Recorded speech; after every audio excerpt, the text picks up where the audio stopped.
You know what's good for you. You stay away from me in the yard. At the critical moment, Teabag came up with an idea. He glanced at the Mexicans behind him, who bribed the guards every night to gather and gamble in the kitchen. Teabag, having spent years in gambling dens, was highly skilled at cheating, but he didn't even have $50 for stakes. Cooper remembered a Bible he had once given Michael, which contained $100 and should still be in Michael's cell. He pretended to view the cell, had the guard open it, slipped inside, quietly took the Bible, and gave the $100 to Teabag. The fate of the escape team was now bet on tonight's gambling game, with Teabag and Benjamin perfectly cooperating.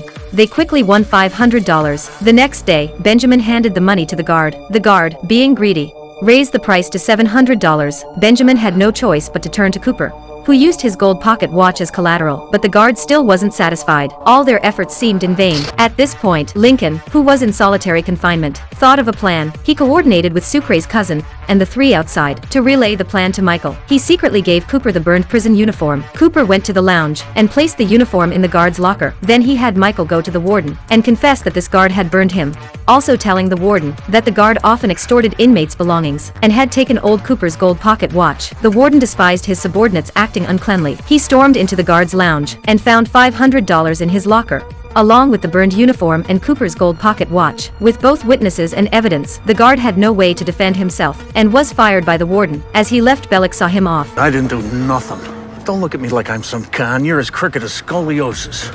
I don't get caught.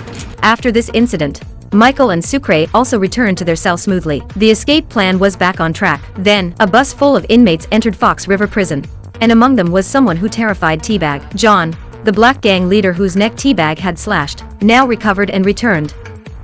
This is the most pitiful boy I have ever seen. Returning to his cell each time marks the beginning of his nightmare. Hey, Squirt. Avocado.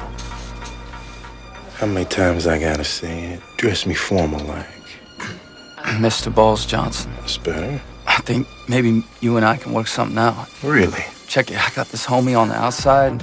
He could put $100 into your commissary account each month. It was nice of you to think of me like that. But you only got one thing I need. After each ordeal, the boy always huddles in the corner.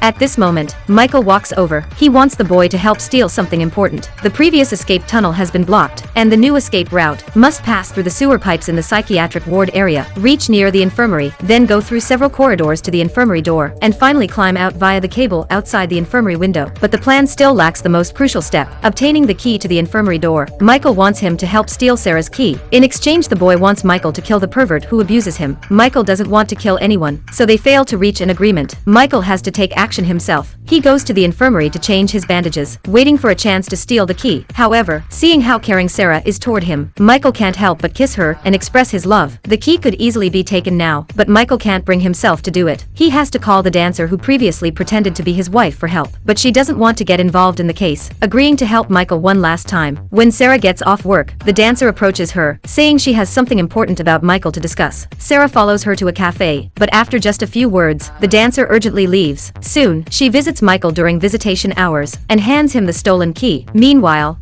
the cellmate tries to do something bad to the boy again. The boy goes to his bed, and while straightening the sheets, the boy takes out a prepared razor blade. Now we're talking. Soon the incident spreads throughout the prison. Sucre also tells Michael about it. The boy had previously helped Michael steal back the gold watch, but Michael didn't keep his promise to get him into the prison workshop. Michael always feels guilty toward him, so he decides to take the boy along in the escape. He finds the boy and tells him the detailed escape plan. Meanwhile, Sarah returns to the infirmary and discovers the key is missing. She recalls the woman's strange behavior at the cafe, then checks today's visitation records and finds the woman visited Michael. Although Michael returns the key, Sarah is heartbroken. She realizes she was just a pawn in Michael's plan, and his confession was also part of a scheme. Heartbroken, Sarah has someone change the door lock. Seeing the lock replaced, Michael is devastated. But what's even more devastating is that, after learning about the escape plan, the boy has no intention of escaping together. Instead, he uses the information as leverage to get Bellick to transfer him to another cell. Upon learning the news, Bellick quickly heads to the lounge. He takes a sledgehammer and strikes the floor, indeed discovering the escape tunnel. The escape plan is completely exposed. Bellick arrived at the guard's lounge and took a hammer to break open the escape tunnel hole. Before he could regain his composure, Cooper, who had rushed over, swung a shovel at him. As Cooper prepared to strike again, Bellick grabbed the shovel. Cooper was punched hard several times by Bellick, who then shoved him away. Cooper felt for a nearby water jug and smashed it with all his strength. Bellick was knocked down. Unfortunately, during the struggle, Cooper's stomach had been pierced by glass. Enduring the intense pain, he pulled out the glass, tied up the unconscious Bellick lying on the floor, and threw him into the dugout tunnel. He found Michael and the others and informed the team about what had happened. Originally planning to escape in 3 days, they now had to move earlier. If the guards discovered, Bellick would surely lock down the entire prison, and by then,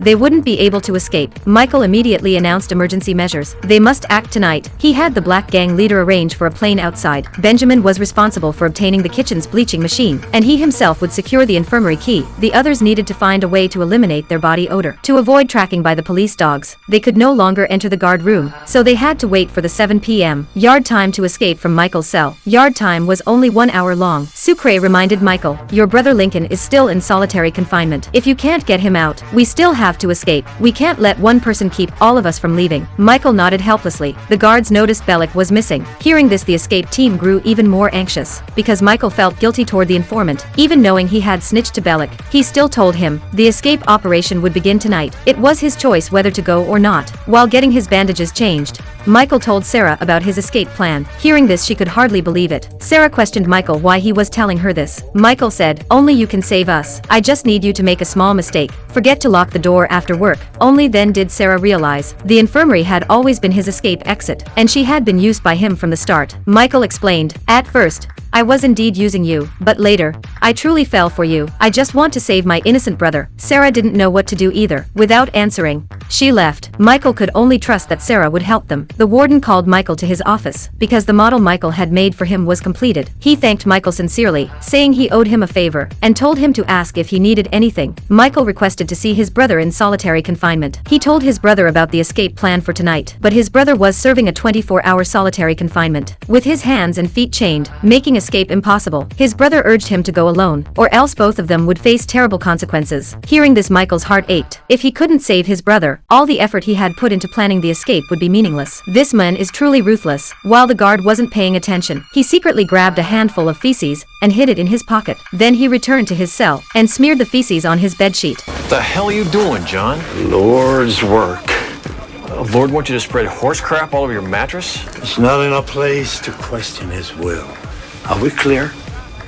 Teabag also collected during lunchtime foul-smelling beans that resembled feces, crushed them into a paste, and spread it on his bedsheet and pillow. Why did they do this? Because the escape team was planning to break out tonight. To prevent the police dogs from tracking them by scent, they used feces to mask their odor. Benjamin needed to obtain a large amount of bleach, which was also crucial for the escape. The escape team had to pass through the psychiatric ward area, where the prison uniforms were white. They had to bleach their blue uniforms white. He divided the bleach into small bags, hid them in his clothes, and distributed them to the other members. However, while Sucre was bleaching his clothes, a guard suddenly approached. Sucre reacted swiftly, immediately taking off his pants and sitting on the toilet. It turned out that just moments earlier, the warden had tried to move the completed model, but it collapsed as soon as they lifted it. He then sent someone to summon Michael. Everyone watched anxiously as Michael was taken away at this critical moment, fearing the guards had found Bellick and called Michael in to confess. Little did they know, the warden summoned Michael solely because of the Taj Mahal model. All of this was part of Michael's plan. He had intentionally removed the supporting beams of the Taj Mahal, causing it to collapse, because he needed to see the warden one last time.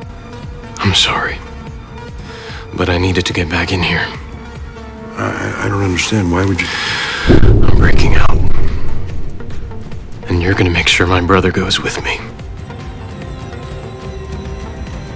Forced the warden to transfer Lincoln to the infirmary, and ensured he would stay there all night. Michael tied up the warden, hid him in the wardrobe, and knocked him unconscious. Finally, he used the office phone to dial a television program, leaving the receiver off the hook. When he came out, he told the secretary at the door that the warden was on a conference call and did not want to be disturbed. The secretary checked the phone. It was indeed on a blind line. Since Michael often visited the warden's office, the secretary had no suspicion. Back in his cell, the 7 p.m. yard time was approaching. The entire escape team felt anxious and uneasy. Each member fantasized about life after escaping.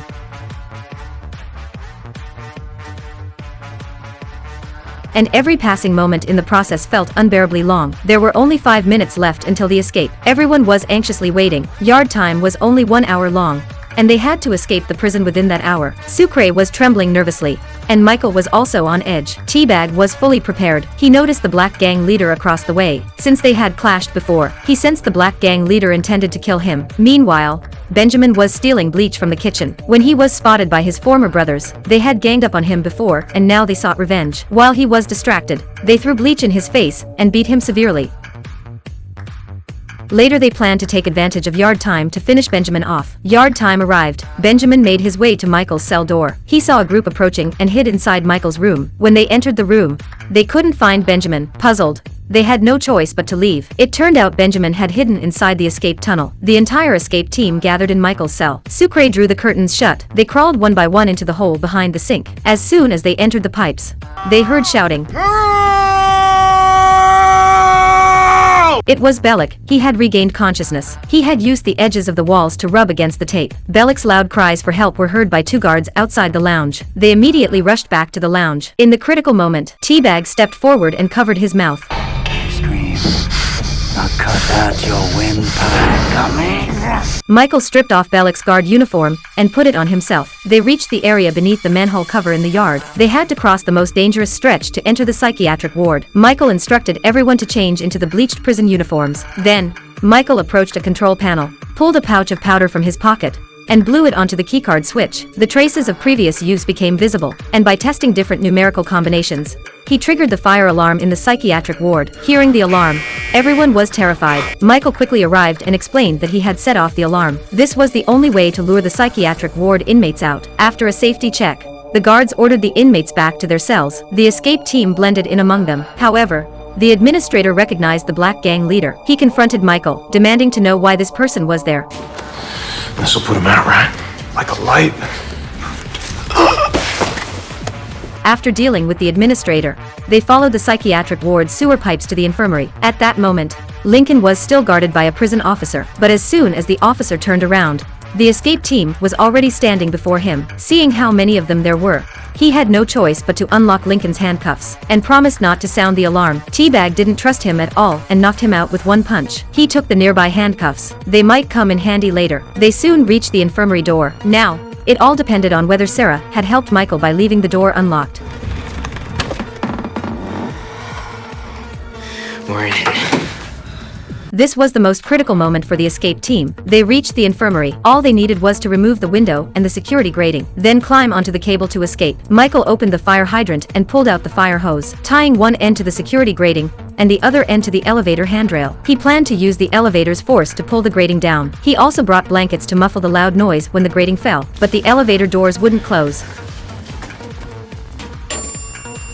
Only 15 minutes remained until yard time ended. If they didn't escape now, they would spend the rest of their lives trapped in prison. Seeing this, the guilt-ridden young man stepped forward. He entered the elevator, kept his hand pressed on the elevator button, and finally forced the doors shut. As the elevator descended, the fire hose gradually tightened, and the grating was successfully pulled down. Then everyone removed their prison uniforms. Just as they were about to climb out, an unexpected guest arrived. It was Michael's former psychiatric ward roommate, who knew about the escape plan. He held a walkie-talkie and threatened that if they didn't take him with them, he would alert the guards immediately. Michael had no choice but to agree to let him join. Lincoln went first to handle the wire mesh on the perimeter wall,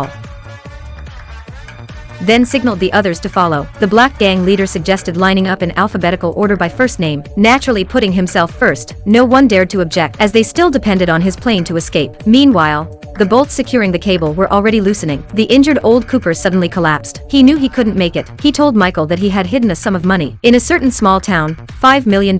He hoped Michael would keep half for his daughter and let the others split the rest. Michael promised to fulfill old Cooper's last wish. Back in the warden's office, the secretary sensed something was wrong. It had been over an hour, and his phone was still on a blind line. She opened the door but didn't see the warden. She immediately called the guards and tried the warden's cell phone, only to find him locked in the wardrobe. The warden promptly ordered the alarm to be sounded. Guards with police dogs began searching for the escapees everywhere, but only Michael and Sucre's overweight cousin remained. According to the alphabetical order, Michael was ahead. Fortunately, the searchlight didn't spot him. Just as Michael was about to reach the end, the overweight cousin climbed up ahead of him. As soon as he grabbed the cable, It snapped. Michael was left dangling in midair. Lincoln tried to pull him up, but he was just out of reach. The guards spotted the overweight cousin and pinned him to the ground at gunpoint. By the time the guards realized what was happening, Michael had already been rescued by Lincoln. Under interrogation by the guards, the overweight cousin revealed the list of escapees. Meanwhile, the inmates in the prison learned that some had successfully escaped and erupted into celebration. The warden knew that if he didn't recapture them, it would be a disgrace to both Fox River Prison and his career. He mobilized all guards to begin the manhunt, authorizing them to shoot to kill if necessary. At the same time, Bellick was rescued from the tunnel and vowed to hunt them down and bring them back. Give me my shotgun! Those piles of crap doing what they just did. They just signed their death warrant. Every last one of them. The news of the successful escape spread quickly, and the prisoners were electrified. The warden was furious. He mobilized all prison guards to launch a manhunt. But what he didn't expect was that the escape team hadn't gone far. They were hiding in the grass not far away. No one thought the escapees were right behind them. They had previously used feces and foul beans to mask their body odor, so even the police dogs couldn't track them. However, the psychiatric ward roommate who joined later hadn't removed his scent. Bringing him along was like carrying a GPS tracker. So Lincoln and the black gang leader put on an act. John, where are the keys? What? The keys, where are they? I told you, in the garbage can by the trees in a plastic bag. What are you waiting for? Oh, the keys. Come on, come on. While the psychiatric roommate was distracted searching, the black gang leader John handed the keys to Lincoln. The psychiatric roommate was heartlessly abandoned. No! After successfully ditching him, the atmosphere in the car grew intensely tense. The alert Teabag noticed the black gang leader sitting behind him. The black gang leader was searching for a pre-prepared gun to kill Teabag and exact revenge, but Teabag was prepared. He took out the handcuffs he had swiped from the infirmary and cuffed himself to Michael. The black gang leader had to hold back for now, because he still needed Michael to reveal the address of the informant. They were now 5 kilometers from the airport. Once they boarded the plane, they could smoothly leave the continental United States, but the black gang leader had only reserved 3 seats on the plane for Michael and Lincoln. He never intended to take the others along. Prison investigators found no signs of forced entry on the infirmary door. It was clear someone had intentionally left the door open for the escape team. The warden threatened the infirmary staff, warning that withholding information would land them in prison. She replied that Sarah had feelings for Michael. The warden finally realized Sarah must have deliberately forgotten to lock the door. The police arrived at Sarah's home and found she had injected a large dose of morphine, leaving her in a deep coma. Lincoln's lawyer, Veronica, after a long investigation, discovered that the vice president had bought a villa by a remote lake. There must be some hidden secret inside. She went alone to the villa, slipped inside quietly, and saw an old man sleeping in a chair. She was certain this was the vice president's brother, whom Lincoln was accused of murdering. Just as Lincoln had claimed, he hadn't killed anyone. It was a setup. The vice president's brother was the CEO of a major corporation. To seize his brother's wealth and secure votes for her own election, the vice president had staged her brother's fake death. Lincoln was merely a pawn in this political game. The escape team took back roads to avoid the police, but got their vehicle stuck in mud. They were now 3 kilometers from the airport and decided to run the rest of the way. Michael stopped the young man. They had agreed that once out of prison, they would go their separate ways. The young man had no choice but to flee alone. A search helicopter flew overhead but fortunately didn't spot them. Then they saw a car. Sucre got in and tried to start it, but the black gang leader opened the hood and found there wasn't even an engine. The group then found a warehouse. They knew clearly that Michael and Teabag being cuffed together was hindering their escape, so they pinned the two to the ground, trying to break the handcuffs by force. But the handcuffs were solid. Despite Sucre's efforts, the handcuffs wouldn't break. Just as Teabag was feeling relieved, the black gang leader came over with an axe.